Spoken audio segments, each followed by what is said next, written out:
is the condition I call mojo.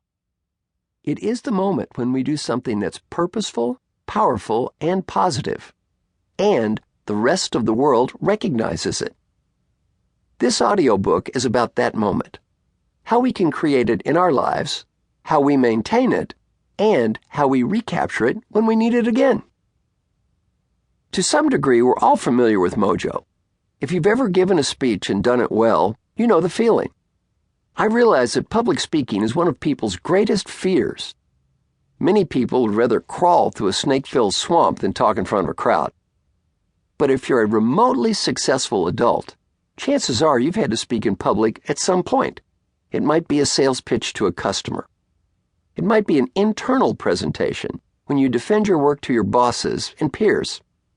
It might be a eulogy at a loved one's funeral, or a toast at your daughter's wedding. Whatever the occasion, if you've done it well, if the audience hangs on every word, nods in agreement, laughs at your jokes, and applauds at the end, you've created the same feeling that was spreading across Chrissy's high school gymnasium. You're firing on all cylinders, and everyone in the room senses it. That is the essence of mojo. The word mojo originally referred to a folk belief in the supernatural powers of a voodoo charm, often in the form of a piece of cloth or small pouch. That's what Muddy Waters was referring to in his song, "Got My Mojo Working."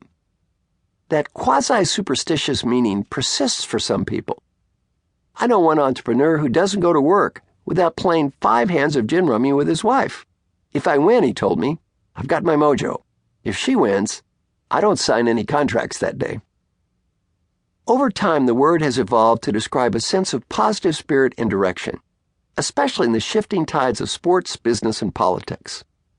It could be a politician in a tight election coming off a couple of weeks of successful, error-free campaigning that results in a favorable jump in the polls. Suddenly, the pundits anoint him as the candidate in the race with mojo. It could be a colleague who pulls off a string of money-making deals. Suddenly, everyone has to admit, some grudgingly, that she is on a roll, that she's found her mojo. To other people, mojo is a more elusive sense of personal advancement through the world. You're moving forward, making progress, achieving goals, clearing hurdles, passing the competition, and doing so with increasing ease. What you are doing matters, and you enjoy doing it. Sports people call this being in the zone. Others describe it under the umbrella term flow.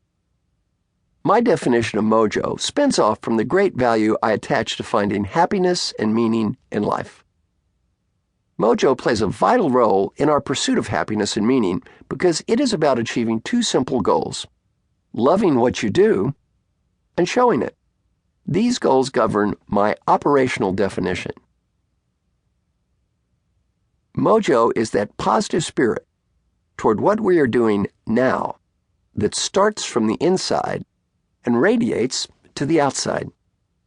Our mojo is apparent when the positive feelings toward what we are doing come from inside us and are evident for others to see. In other words, there's no gap between the positive way we perceive ourselves, what we are doing, and how we are perceived by others. 4 vital ingredients need to be combined in order for you to have great mojo. The first is your identity. Who do you think you are? This question is more subtle than it sounds. It is amazing to me how often I ask people this question and their first response is, well, I think I'm perceived as someone who.